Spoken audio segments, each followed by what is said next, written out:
Jésus dit à ses disciples qu'ils sont la lumière du monde, le sel de la terre. Et donc si tu passes ton temps à dire que oh, les églises, ça va pas, et les groupes de maison, gna gna gna, ou même critiquer ton frère ou ta sœur parce qu'un tel a dit ça, une telle a pas fait ça, oui, bah très bien. Tu as constaté ça, mais toi, tu as fait quoi? Toi qui as constaté ça, qui as certainement une vie de consécration extraordinaire, où en es-tu dans ta relation avec Jésus-Christ? Est-ce que tu es allé lui parler? Combien de temps as-tu jeûné pour lui? Combien de fois as-tu fléchi le genou pour elle? La solution n'est pas de dénoncer ce qui ne va pas, mais de révéler ce qui va. Et ce qui va, c'est-à-dire Christ. Concentre-toi sur le vrai but. Ne dépense pas ton énergie à calomnier, à diviser. Au final, tu sers l'ennemi pensant servir Dieu. Alors oui, c'est vrai, il y a des endroits où les ténèbres font beaucoup de dégâts. Mais c'est peut-être parce que la lumière ne brille pas assez. Et oui, c'est vrai, on peut ne pas être d'accord. On peut ne pas avoir la même opinion. On peut ne pas avoir la même position. Mais si c'est le cas, alors retire-toi. Humblement.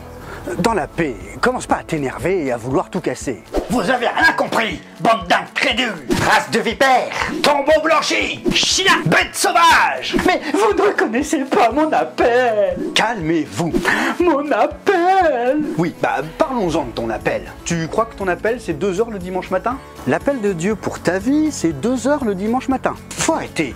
Ton appel concerne ta vie de tous les jours, à chaque instant. Si on ne te laisse pas partager la parole dans ton église, alors un conseil, va partager la parole dans ton quartier, dans les trams, à ton travail, dans les parcs. Si c'est ça ton appel, alors vas-y.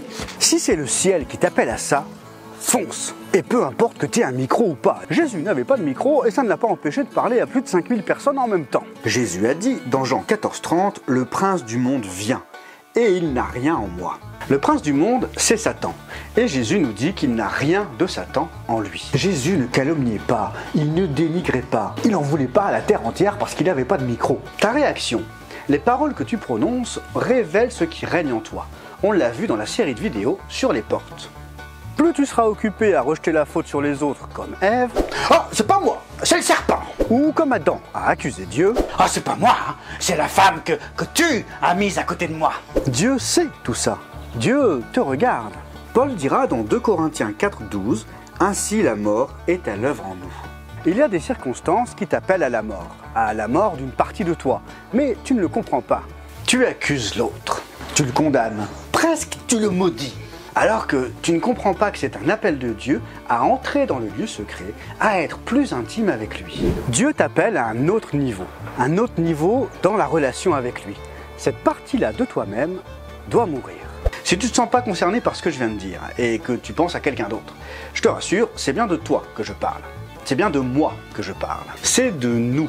Et chaque saison de notre vie sera un appel à ce qu'une partie de nous-mêmes meure pour se laisser transformer par Christ. Que le Seigneur nous guide.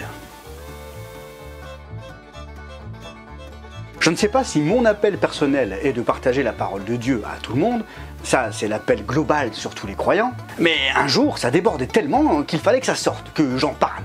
Et quand j'ai fait le bilan de tous les talents que Dieu m'avait donnés, de tout ce que j'avais à cœur, eh bien je me suis dit, ah bah oui, et si je faisais des vidéos? Alors je suis passé par YouTube parce que c'était ce qu'il y avait de plus pratique à ce moment-là, mais rien ne dit que dans 10 ans je serai encore sur YouTube. Rien ne dit que dans 10 ans il y aura encore YouTube. Il sait par exemple que ces vidéos sont issues de plusieurs choses. Ma relation personnelle avec lui, mes lectures de sa parole, les enseignements que j'ai reçus, les vidéos que j'ai regardées, les livres que j'ai lus, les podcasts que j'ai pu écouter. Au final, il y a peu de choses qui viennent de moi tout seul. Voire même rien en fait. À part le montage, le tournage, l'écriture et parler devant la caméra. Et même ça, en fait, ça vient pas de moi, c'est lui qui m'a équipé. Et c'est son esprit qui me guide vers les thématiques. Certains épisodes, par exemple, ont déjà été écrits, mais je n'ai pas encore eu le go pour les tourner. C'est que c'est pas le moment.